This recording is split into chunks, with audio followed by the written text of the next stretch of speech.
दोस्तों, आप देख रहे हैं लास्ट स्टोरेटर और मैं आपका मेज़बान असद महमूद। आज हम बात करेंगे मुआशरती मसाइल पर कि हम किसी का एहसास नहीं करते। हम ये सोचते हैं जो हमने कमाया उस पर हमारा ही हक है, किसी और का हक नहीं है।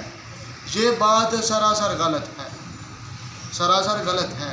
क्योंकि अगर अल्लाह की ज़ात ने तुम्हें दिया है, अगर अल्लाह की ज़ात ने तुम्हें नवाजा है, तुम्हें माल की वुसअत दी है, तुम्हें इल्म की वुसअत दी है, या तुम्हें और कोई फ़न सिखाया है, और अता तो उसकी है ना, अता तो अल्लाह की होती है, करम अल्लाह का होता है, फजल अल्लाह का होता है, तो इंसान आगे बढ़ पाता है, इंसान कुछ सीख पाता है। लेकिन हम हमेशा मुगालते, वसवसे का और मखमसे का शिकार रहते हैं और ख़ुद को पता नहीं क्या समझ लेते हैं। हम कहते हैं हमारे रात दिन की मेहनत है, हमारी लगन की ये जनाब हमें फल मिल रहा है, हमारा हमने सब कुछ किया।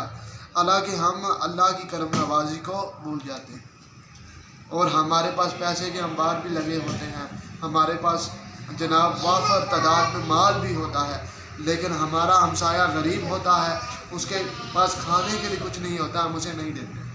हम कहते हैं कि इन लोगों से बचकर रहो, ये तो नाली के कीड़े हैं, ये तो हमारे स्टैंडर्ड के नहीं हैं।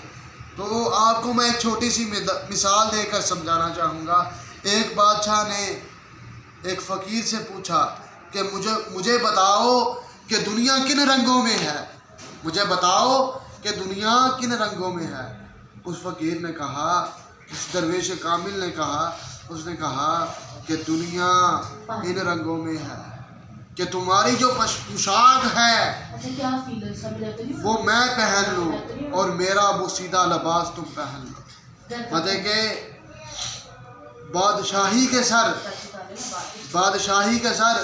सादगी आ जाए और फ़कीरी के सर बादशाही आ जाए, ये समझाने के लिए।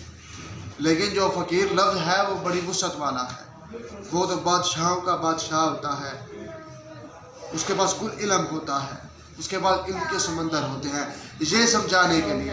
लेकिन दुनिया वाले फ़कीर को मांगने वाला ही समझते हैं। उसने कहा कि तू मेरी जगह आ जाए, मैं तेरी जगह आ जाऊँ। दुनिया इन रंगों में है, यही है। दूसरे का एहसास करें, दूसरे की मदद करें अगर अल्लाह ने आपको इस काबिल बनाया है, और वैसे भी एहसास करना चाहिए। सब्सक्राइब कीजिए, लाइक कीजिए।